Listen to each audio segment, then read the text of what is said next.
We'll go to another point that's very important to the website. We call it opinion polling.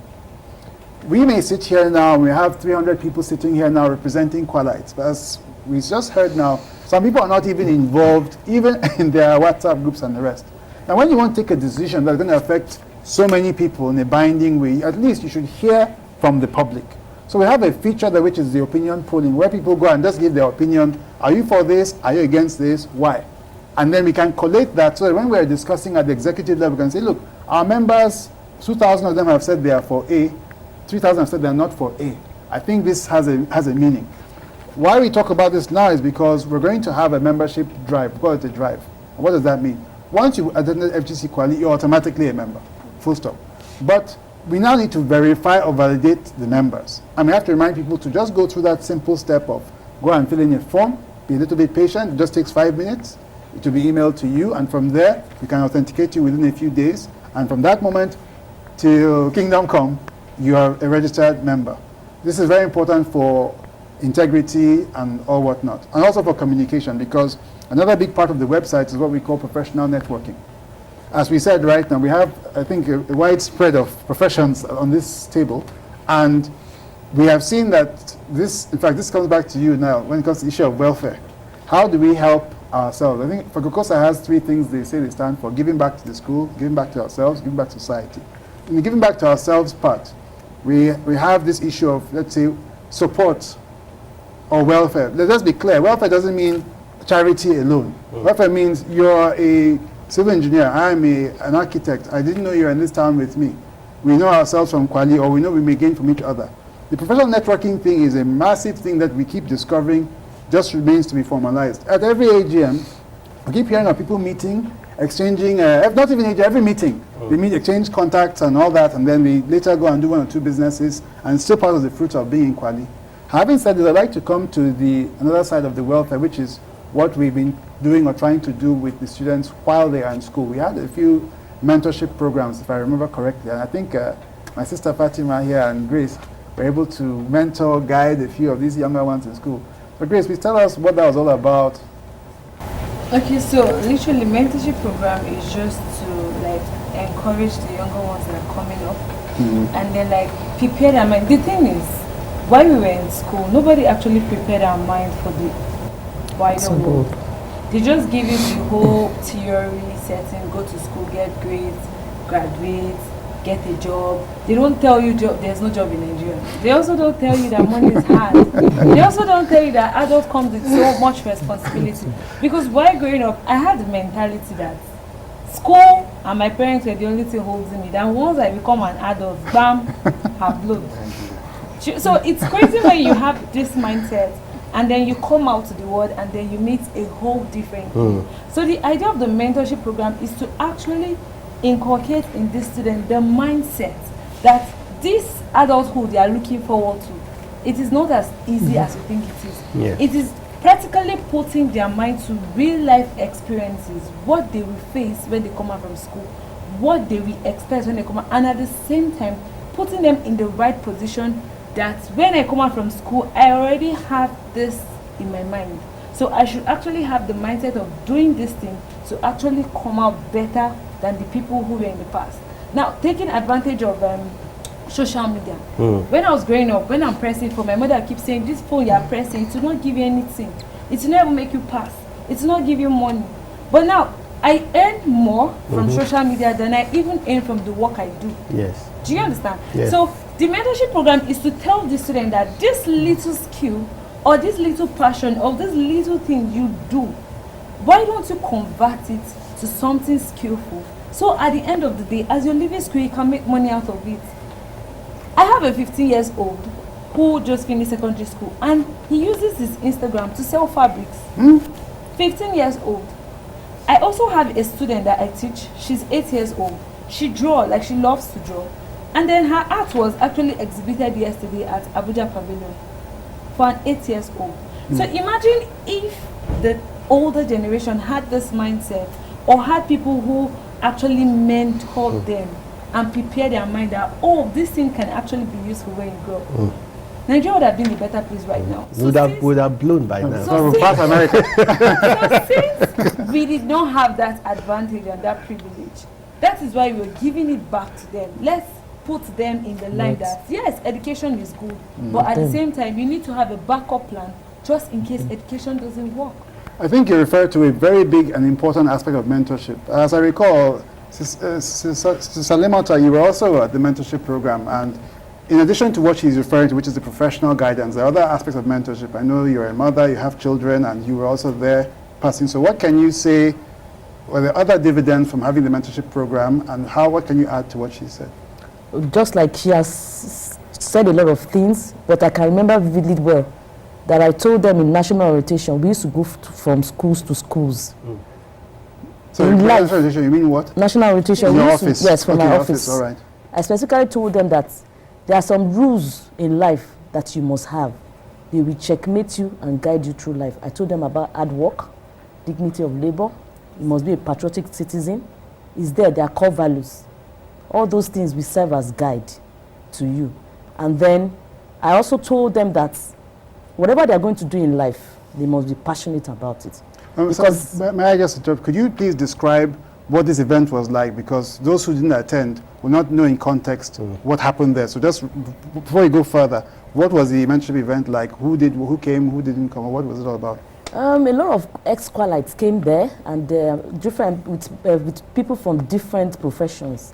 And everybody was able to shed light into their professions and then how they can guide the students through their career path. It was a laudable event, and I would love if we keep doing that from time to time to checkmate them and to always guide them onto the right path. But above all, I told them to put God first in all they do. That's right. I like that a lot, and I'm sure from the way you raise your home, I know that you passed it across. Kamal, what would you say about this mentorship thing? How much do they need it, and how much should we as the ex-students be involved? I actually feel like it's a very, very good and laudable initiative, given the fact that a lot of kids want to hear from someone who have been in similar position as them. And coming from an ex-student, everything they need to know, it's actually very encouraging. When they know you wore the same check shirt as them, Yes. they knew you sat on same seats as them and attended same classes as them. And there was nothing actually foreign that they are facing actually now that you haven't faced, Yes, and you're at exactly. a particular stage in your life now. It's actually very motivating and encouraging to anyone. So it's actually key to liberating the younger generations to think towards positivity and towards the career path they choose to go in the future. And then besides that one, what about on the moral angle or social angle? Actually, it's also very, very, very key to a lot of students to know the moral implications of the things they do and how it could affect them, the consequences later in the future. Because given from experience, talking to a whole lot of young people, because that's one thing I enjoy doing. Before going into the profession I am now, I used to volunteer for Generations for Societal Change. Generations for Societal Change actually buttresses the fact, it buttresses the need to do the right things at the right time, and then it actually try to inculcate the core values of a Nigerian citizen into kids. And speaking to them and mentoring them based on what I know actually, and telling them from experience the things I did that weren't right and how it was able to build me up or actually affect me negatively, and how I was able to build myself to the level I am based on how I was able to abide to the things I felt were right and the things I was told were right, had actually helped a great deal in making me a man I am today. So coming from ex-students, I would also say it would actually encourage them a great deal. So Fatih, I know that you were also part of the program, and that apparently you went quite far with it, because those of us who initiated it, we initiated at the neck level. We hoped that some people would run with the ball. And it turns out that some people ran even further than the football field with the ball. So please give us a glimpse of what I'm trying to get here is for the house to appreciate that these initiatives that come from NEC, they may have some impact and they can be augmented greatly by people just tuning into. You keyed into it, what has happened? Okay, on a general note, I want to start by saying that I don't know for other secondary schools, but the Kwali that we all went to, if there was one thing that we learned was good moral behavior. And that's the reason why we're here today. Because if we had all gone our ways with our wayward behaviors and all those little things we see or saw others doing, we wouldn't have been here today. And I remember saying that I am who I am today because I went to Kwali. I have other siblings that did not go to Kwali, but I had to do extra work on them because they were not opportune to go through what I went through. And I went extra mile to say that, of course, as it is in Nigeria now, I would say that Nigeria is like survival of the fittest. Yes, and even for the fact that I am a chartered accountant, I have been out of school since 2011, and I have applied 1 million times, you know, but it didn't draw me back. Right. Why? Because we were taught right from school that we should always struggle, hard work, as she rightfully said, and that's exactly what I did. Them seeing me now think that I have a high position in the government or somewhere, you know, when they just see you come and you just... That's what I think now. and that's not what it is. I have done a lot of businesses to get me to where I am today. Today, I would probably say I am a carpenter. I wouldn't call myself an interior designer because when I say I'm an interior designer, they see it as you have to, yes, you have to go abroad, to go to a serious... No. I don't know how to hold a nail. I only have passion for what I see. And then I said, okay, how, what do I need to start this up? And I started, even in my house. My father would be like, Fati, where do you go to every day? You're coming back by this time of the day. This. I said, Daddy, this is Abuja. It's not Bauchi. Before I drive from the house and, you know, but I kept moving. I kept going until I got to where I am today. That's exactly what I told them. And it gave them a lot of hope because after that show, they kept calling me. By show, you mean after the mentorship program where we went to? After the mentorship, they kept calling me. In fact, I have some of them lined up now that I need to meet one-on-one to discuss with them, to tell them, even academic-wise, what you need to do to get to a specific profession. Some of them don't know. I can remember during our time, we usually have this brochure that guides you. Yes. Then later on, they change it to the disc. A lot of them don't even slot it in to see what it is. They just apply and say, okay, I want to be this, I want to be that. But they don't even know when they go for posterior knee, then they start telling them you don't have the right combinations, you don't do this, you don't do that. And they are broken. Their career is shattered from there. I see. Know? Yes. Well, what I can say here is I'm happy to hear what I've heard now, because when we at the NEC level initiated this idea, which was last 2018, many people didn't know what we were aiming to achieve. But just for those who were not there, we thought about this and said, how best can we give to people? Now, education brought us together as Kwalites. There's formal and informal education. Career counseling and such thing, mentorship is informal, or the informal aspect of education. But as we've seen, it's very important. So we pushed ahead with it. We invited panelists, people who would ordinarily be very difficult to see, bank managers, senior military men, they all gathered that day, and they all gave their own bit. And as Fatih is saying, they followed. In fact, that day we did this, what we call mentorship clusters, where we are allocated by your discipline groups who are interested in that field.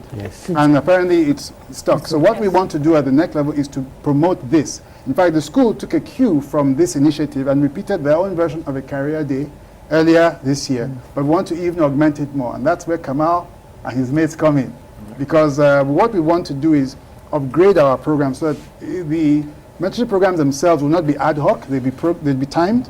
We would have speakers coming in with a preset schedule. People would collate questions they may have for the speaker so that it's expedient on the day and so on. So what I want to ask Kamal here is that, what do you think, first of all, what is the attitude of your mates to this kind of subject? And secondly, for those sets around your own generation, 2 or 3 sets above, 2 or 3 sets below, what do you think they feel about this sort of doctrine, and how do you think we can maximize their own impact in such things? I feel like they they actually, from feedbacks I got, they actually accepted it wholeheartedly, for they knew what they were lacking while they were still in school. And they see it as a perfect opportunity to give these younger ones who are still at school and don't know a whole lot as we actually knew while we were still back in school. So they are willing to offer their support a great deal towards making this even more, helping it grow. Yeah, help it grow to be more successful. And I must commend the initiative, because this one I really like. And I'd also like to encourage that certain structures or ways are put in place to make it even sustainable. Because without this, you can't tell how much, I can't even overemphasize how much gap the young kids now in school and have between they and the society out there. They actually don't know a whole lot of things. And coming from people who have been in same position as them, knowing what it actually is out there and coming to disseminate this information to them, it's actually a great deal. So I must commend the effort. Thank you very much. And before we round up on this, now please, can you use a minute to tell us how Abuja chapter can play a role in this issue? Well, to be honest, we're actually like planning something. Okay. We actually have an entrepreneurship program we intend rolling out before the year runs out, where we want to like give grants to like ideas we feel are good. So look at businesses that exist, same people with ideas, and like run like a Dragon's Den type of a competition and actually like give grants. So it's still in the works. I hope I can apply for the grant. Yeah, for sure. You can apply, but you pay registration fee. Yes. I just want to be a judge. We'll look at what there'll be like a panel that'll look at like the business plan, the ideas. So we like do like a day seminar to tell people what is needed for a business plan, and after that we'll look at what you've done, and then we'll decide people who have like won based on how much we're able to like gather from the sponsors. Nice. I think that's nice. Lastly, before we finish this segment, I'll just add that there are ways to tie these things together. Because what you described now is primarily for entrepreneurs or prospective business owners, entrepreneurs. What we discussed earlier was for children coming into adulthood. And there are ways to stimulate the growth of both and marry them. We also did another thing, we called it the Fegokosa Character Merit Awards. There's a special class of awards we did during the last speech and prize ceremony where, you know, the typical thing is, oh, you came first in math, you came second in English, you came, But we also recognize that our bonds today don't come from your grades alone. It comes from the kind of people you were. So we wanted to recognize those people who understand other values. They call it social intelligence. So we said, okay, who was the best advisor? Who were the closest tag team, friends, inseparable friends? Who are the best team players? Who are the best innovators? Who are the best problem solvers? All those things that are not, you know, are not appreciated so much. And we recognized them, we conducted a survey, and we gave them prizes as well. So this is going to underscore the notion of the all-round development that we believe is central to distinguish, underscores everything we've said here.